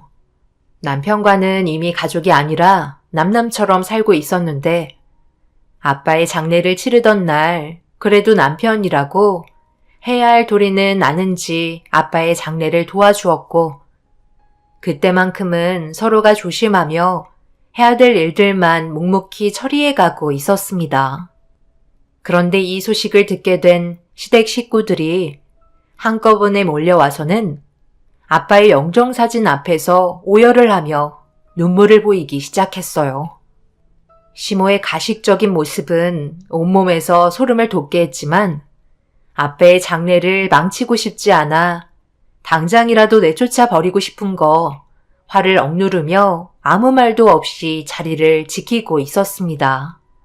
그런데 시모가 저에게 가까이 다가오시더니 양손을 잡아주시면서 눈물을 흘리시더니 장례식장에서 갑자기 땅 얘기를 꺼내셨어요. 저는 아무 말 하지 않고 잡고 있던 손을 뿌리치며 볼일 끝나셨으면 그만 돌아가시라고 조용히 말하는 순간 갑자기 영정사진 앞에 털썩 주저앉은 시모가 대성통곡을 하시면서 저희 아빠에게 갑자기 한탄을 하기 시작하셨고 그 모습을 보고 있던 저는 얼굴이 하얗게 질려버리고 말았네요. 아이고, 사돈어른. 큰며느리 은옥이가 글쎄 사돈이 남기고 가신 땅을 혼자서 꿀꺽 하겠다네요. 처분하면 10억이라면서요. 그래서 그걸로 손자들 유학비 보태달라고 하니 저를 잡아먹을 듯이 달려드는데 얼마나 무서웠는지 아세요? 사돈이 딸 교육을 어떻게 시키셨길래 어른 공경할 줄 모르고 돈에 눈이 멀어 가족들과 등진 채 제 아들과는 이혼을 하겠다는데 이거 어쩌면 좋습니까? 차라리 이럴 거면 살아계실 때 그냥 처분하신 다음 사정이 어려운 사람들한테 기부하시지. 괜히 저희 가족 분란만 만드셨네요. 저 괘씸한 며느리를 어떻게 하면 될까요? 말로 해서는 안 될 것 같은데 저도 아들 자식 둘이나 키워본 입장에서 훈육 좀 시키겠습니다. 저희 아빠 영정사진 앞에서 적당히 좀 하시죠. 지금 제가 참고 있는 거 안 보이시나요? 저도 참는데 한계가 있다고요. 너 사돈어른 장례식 망치고 머리채 뜯기고 싶지 않으면 적당히 찢어라. 어디서 어른이 얘기하는데 대들고 있어? 그냥 하라면 고개 숙이고 들어오면 될 것을 뭘 잘했다고 눈을 치켜 세우는 거야? 다시 한번 말하지만 시애미가 얘기한 대로 진행하거라. 제가 정신 나갔다고 동선에 애들 유학 보냈는데 10억을 주겠어요? 그이랑 이혼하기로 결정했으니 이제 그만하시죠. 언제부터 저를 가족으로 생각하셨나요? 첫째도 딸 낳고 둘째도 딸 낳았다고 그동안 찬밥 신세에 명절날 온갖 잡일은 다 시켜놓고 아들 둘 낳은 동서랑 비교질 하면서 시댁에서 밥 한 숟갈 제대로 뜨지 못하게 하셔놓고 이제 와서 가족? 지나가던 개가 웃겠습니다. 저는 이 집안에 10원도 아깝다고 생각하는 사람이에요. 당장 저희 아빠 장례식장에서 나가주시죠. 얘 말하는 것 봐라. 네가 지금 돈을 쥐고 있다고 해서 눈에 패는 게 없지? 많은 사람들 앞에서 머리채 뜯기고 싶어? 그리고 나도 조의금 냈는데 당연히 육개장 한 그릇 먹을 수 있는 권한은 있다고. 내 말 안 들려? 상 차려 달라니까? 당신들한테 줄 음식 없으니까 조의금 도로 가져가세요. 그리고 오늘 이 시간 이후부터 저는 더 이상 이 집안의 며느리 아니니까 다시는 얼굴 볼 일 없었으면 좋겠네요. 그리고 10억을 달라고 얘기하신 분께서 이걸 조의금이라고 주신 건가요? 시모의 이름이 적힌 부의금 봉투를 꺼내들자 뭔가 이상하다고 느껴서 열어보니 그 안에는 1,000원 한 장이 들어 있었습니다. 그리고 동서 내외의 조의금 봉투에는 3,000원이 들어가 있었네요. 저희 아빠의 장례식에 무슨 생각으로 온 건지 이해할 수가 없었습니다. 저희 집안에 떨어지는 돈을 아깝게 생각하고 있으면서 10억의 재산을 갈취하려는 심보가 정말 사악하게만 느껴졌네요. 결국 육개장 한 그릇 줄 마음도 없다며 조의금 봉투를 던져버리자 시모는 저에게 달려와 결국 머리채를 잡으며 난리를 치고 말았습니다. 집이 가난해서 1,000원 한 장 넣었는데 육개장 한 그릇도 줄 수 없는 거냐고 입에 담지도 못할 욕들을 퍼부으셨고 주변 사람들이 겨우 말려서 시모와 분리될 수 있었습니다. 마음대로 모든 일이 풀어지지 않자 화를 삭히지 못한 채 분노하셨습니다. 결국 아빠의 지인분들께서 시댁 식구들 전부를 밖으로 내쫓아 버리셨고 남편은 어떻게 해야 할지 몰라 눈치만 보고 있자 당장 내 눈앞에서 사라지라고 소리를 지르면서 남편도 쫓아내 버렸습니다. 그렇게 홀로 아빠의 장례를 끝내고 너덜거린 상태로 집으로 돌아와 남편에게 이혼 서류를 던져 주었고 도장을 찍으라는 말에 불안한 표정을 보이더니 그 자리에서 무릎을 꿇었습니다.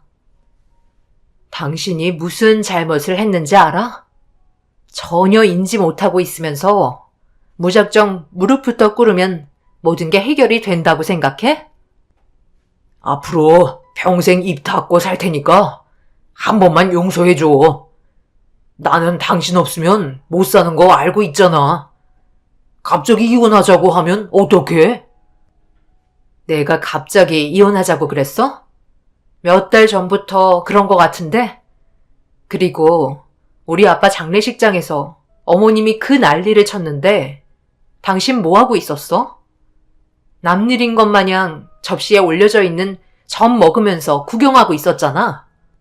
그 와중에 전이 목구멍으로 들어가디?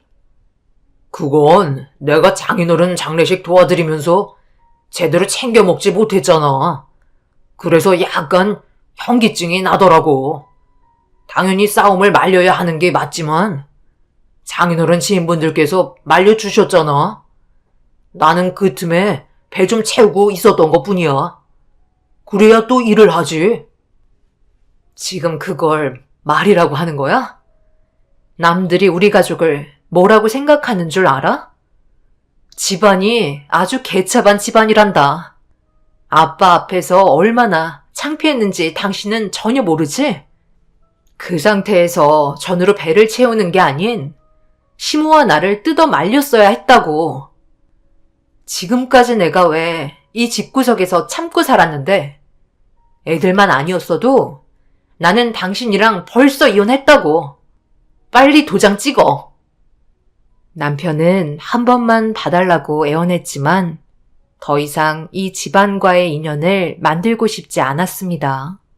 남편은 혼자서 도저히 안 되겠던지 전부 다 집으로 불러들였고 동네가 떠나갈 정도로 한바탕 난리가 난 상태로 시모가 장례식장에서의 분이 안 풀렸는지 막말을 퍼부으면서 갑자기 제 얼굴에 손을 올려 붙였습니다. 돈 앞에서 위아래도 없냐며 욕설을 퍼부으는 순간 저는 남편의 양뺨에 사정없이 손을 올려 붙였고 당황한 시모는 자기 아들 뺨에 손을 댔다며 저에게 또 한 번 손을 대셨네요. 시모가 제 얼굴에 한 번 손을 대면 저는 남편의 얼굴에 2번 손을 댔습니다. 결국 옆에서 지켜보고 있던 동서내외까지 합세하며 시모를 거들면서 집안은 난리가 나자 주민들의 신고로 경찰들이 오면서 상황은 정리가 될 수 있었네요. 그날 이후 남편과는 이혼 소송까지 가게 되었고 결국 제가 원하는 대로 남남으로 살아갈 수 있었어요.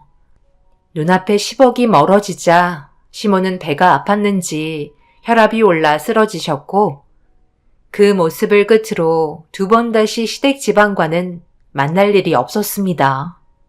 그렇게 이혼을 한 뒤로 딸들과 함께 살아가며 전보다 안정적인 가정 환경을 누릴 수 있었고 남편은 자기 자식들 얼굴은 한 번도 보러 온 적이 없었어요. 애들도 남편을 보고 싶어 하지 않았지만 나중에 알고 보니 시모가 딸들은 아무짝에도 쓸모없다며 다른 여자 만나 새 출발하라고 서둘러 또 다른 여자를 소개해주고 있었네요. 다른 여자의 치마폭에 둘러싸여 있으니 자식들이 짐처럼 느껴졌을 테고 만나고 있는 여자와 시모의 입김에 자식들과의 인연까지 끊어버린 남편은 더 이상 애들 앞에 나타나지 않았습니다. 저는 오히려 좋았어요. 또 다른 스트레스를 받지 않아도 되니 좀 더 아이들한테 집중할 수가 있었네요. 시간이 지날수록 저희 가정의 목표는 뚜렷해졌고 애들도 자신들이 원하는 삶을 살기 위해 열심히 앞만 보며 달려왔었어요. 그리고 저는 아빠가 남겨주신 재산으로 작은 사업을 시작하면서 아이들한테 아낌없는 지원을 해주었네요. 그렇게 바쁜 삶을 살다 보니 어느새 원하는 인생의 목표에 달성할 수 있었고 2 딸들은 많은 사람들에게 인정받는 직업을 가질 수 있었습니다. 그런데 사람이면 정말 질기다고 원치 않는 장소에서 몇십 년 만에 시댁 식구들과 마주치게 되었습니다. 오래간만에 시간이 좀 남아서 애들 얼굴 보려고 나올 때까지 앉아서 기다리고 있는데 누군가 저에게 가까이 다가와 말을 붙이기 시작했어요. 그래서 고개를 들어 저를 부른 사람의 얼굴을 본 순간 반대편에서 제 딸들이 저를 부르며 급하게 걸어오고 있었습니다. 저를 부른 사람과 2 딸이 서로 얼굴을 마주한 순간 분위기는 상당히 안 좋아졌고 2 딸들에게 쩔뚝거리며 천천히 걸어가자 저는 가까이 가지 말라고 소리를 지르고 말았습니다. 당신이 뭔데 애들한테 다가가는 거야? 그동안 한 번도 찾아온 적도 없으면서 애들이 변한 모습 보니까 또 뜯어먹을 생각하는 거야? 내가 미안하게 됐네. 그때는 철이 없었나 봐. 당신이랑 함께 했을 때가 좋았는데 이제 와서 후회하면 뭐하겠어? 너희들 보기 좋아졌구나. 이렇게까지 성공할 줄 몰랐다. 나는 보다시피 이렇게 살고 있다. 일하다가 무릎이 다쳤거든. 너희 할머니가 몸 상태가 별로 안 좋으셔서 요즘 많이 힘들어 하신다. 정신이 오락가락 하셔. 치매가 왔거든. 당신 내가 한참 찾은 거 몰라? 지금 여기서 뭐 하는 거야? 아는 사람들이야? 이런 건 당신이 해야지. 어머님 휠체어 끄는 거 얼마나 힘든지 알아? 이런 생활하려고 당신이랑 결혼한 거 아닌데? 애들만 아니었어도 당장 이혼이었다고. 나도 애들 두고 갈 데도 없으니 그냥 붙어 사는 거지. 정말 지긋지긋하다. 오늘 내가 어머님 대소변 갈아준 게 몇 번인 줄 알아? 그래, 알았으니까 이제 그만 좀 해. 어서 돌아가자고. 어머님 많이 힘드시겠다.